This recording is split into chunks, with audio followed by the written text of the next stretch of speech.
નમસ્કાર, જય હિન્દ, જય ભારત. દેશના વડાપ્રધાન શ્રી નરેન્દ્રભાઈ મોદી 2 દિવસ ગુજરાતના પ્રવાસે છે. આજે રાજકોટ અને સોમનાથમાં કાર્યક્રમ છે અને આવતીકાલે અમદાવાદ ખાતે પધારી રહ્યા છે.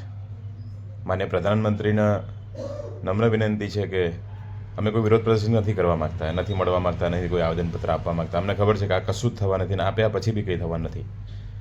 અમદાવાદ સહિત સમગ્ર ગુજરાતની જે મહાનગરપાલિકામાં જે લારી ગલ્લાના પાથરણાવાળા જેના આપે પ્રધાનમંત્રી સ્વનિધિ યોજનાની હેઠળ 10,000, 20,000 ને 50,000ની જે લોન આપી છે એ લોન પરત ભરી શકે કે પોતાનું ઘરનું ગુજરાન ચલાવી શકે આવી કોઈ પરિસ્થિતિમાં રાખ્યા નથી. તમારી સરકારે અને એના મ્યુનિસિપાલિટીના કર્મચારીઓ હોય કે અધિકારીઓ હોય કે કમિશનર હોય, ખૂબ દયનીય પરિસ્થિતિ છે.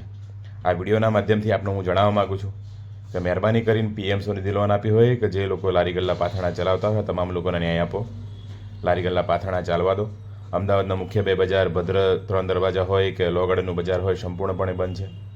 અમદાવાદના અસંખ્ય વિસ્તારોમાં લારી ગલ્લાના પાથરણા બંધ કરી દેવામાં આવ્યા છે.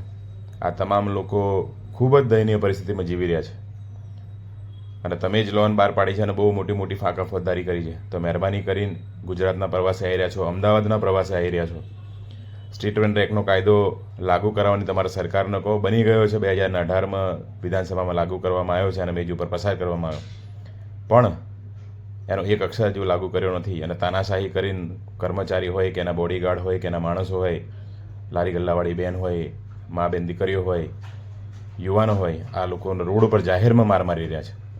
તો મહેરબાની કરીને નમ્ર વિનંતી કે સ્ટ્રીટ વેન્ડરનો કાયદો ગુજરાત સહિત અમદાવાદની તમામ મહાનગરપાલિકામાં લાગુ થાય અને તમામ લોકોને ન્યાય મળે.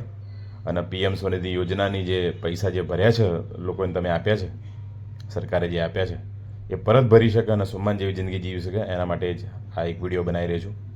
જય હિન્દ, જય ભારત.